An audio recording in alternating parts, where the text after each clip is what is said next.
اور یہ پیسے بیت المال میں جو ہیں وہ کافی نہیں ہیں ہماری ضروریات کے لیے، تو کیا اس کے بعد اسٹیٹ عوام سے ٹیکس لے سکتی ہے؟ اور جواب ہے کہ اسلام صرف 6 صورتوں میں دولت پر ٹیکس لگانے کی اجازت دیتا ہے، انکم پہ نہیں۔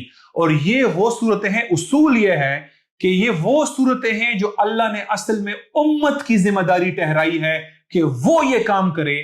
تو اگر بیت المال میں فنڈ کافی نہیں ہے تو ان 6 صورتوں میں امت سے اس کے لیے فنڈز لیا جا سکتا ہے، جیسے جہاد، جیسے بھوکوں کو کھانا کھلانا، جیسے اقیم الصلاۃ، جیسے ایمرجنسی۔ یہ امت کی ذمہ داری ہے کہ اس کو پورا کرے۔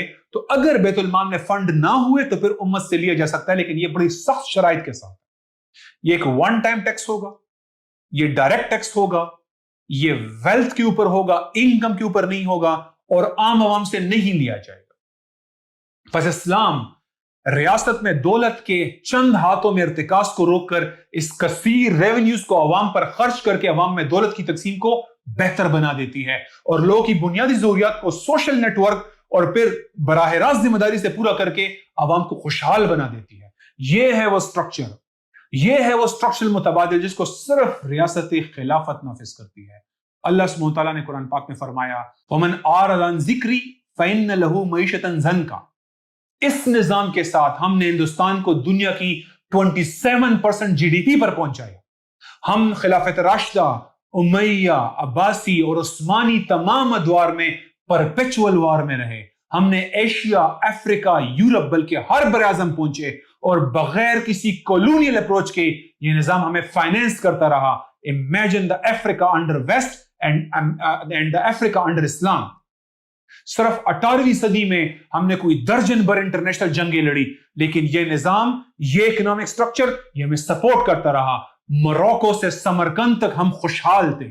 پاکستان وسائل کے لحاظ سے انتہائی مالا مال ملک ہے، لیکن ویسٹرن اکنامک ماڈل جس کا نام ہے نیو لبرل کیپٹلسٹ سسٹم، اس نے ہمیں سکھ مین آف ایشیا میں بدل دیا ہوا ہے۔